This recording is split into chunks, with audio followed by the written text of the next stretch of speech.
escape, je trouve que le mot il est intéressant, c'est échapper les hanches. Donc, le problème qu'on a assez souvent, c'est que si là je veux attaquer direct en restant dos au sol, je risque d'avoir peu d'amplitude et peu d'angle vu que je vais maintenir le mec. Moins de mobilité dans les hanches égale galère en termes d'axe, d'angle, de levier, de cale, de mouvement en fait. Donc il faut que je libère les hanches. Sauf que le sol, à l'inverse du travail en debout, c'est qu'on a à faire et à prendre en compte le côté abrasif du sol. Nous ici, on a un bon côté abrasif. Donc il faut prendre en compte cette notion-là. C'est pas comme debout, on a juste un appui à lever pour aller d'un côté à un autre. Et déjà, même quand on boxe, on se rend compte à quel point c'est la galère pour aller d'un angle à un autre quand on boxe. Là, le problème, c'est qu'on a tout notre corps qui est flat. C'est pour ça que vous allez souvent m'entendre dire, soyez pas flat, c'est-à-dire soyez pas à plat. Là, à plat, c'est juste bien pour ça, pour éviter de me prendre quelques coups pendant un laps de temps. Le problème, c'est que clairement, je peux rien faire. J'ai aucune mobilité. Éventuellement, si je fais du Wing Chun ou je fais du Kali ou du Silat, je peux me dire, je vais faire des trucs, mais c'est pas dit que ça marche.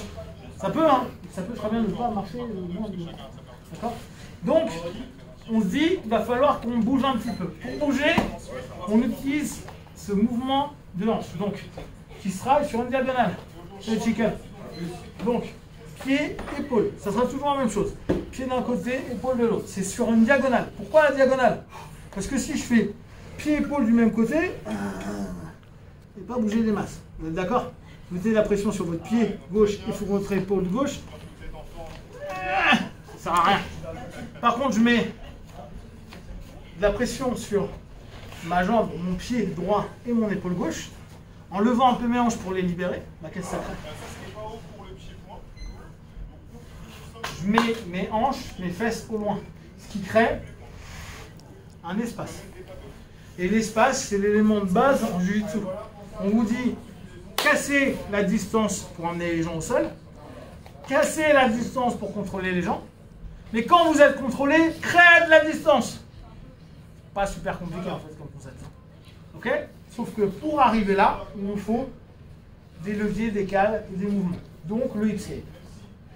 Donc là, dans ce qui nous intéresse, le hipscape, il est nécessaire et automatique.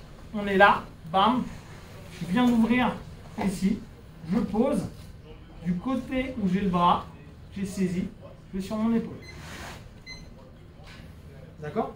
Et là, vous avez vu, mes hanches sont relevées. Mes fesses sont parties. Et à ce moment-là, je peux aller attaquer les bras. Monter. Et parce que j'ai ce mouvement, je pourrais repartir sur l'arrière, redécaler, faire d'autres choses. Mais là, je décide juste de partir. Et bien. C'est bon pour tout le monde? Oui. Voilà.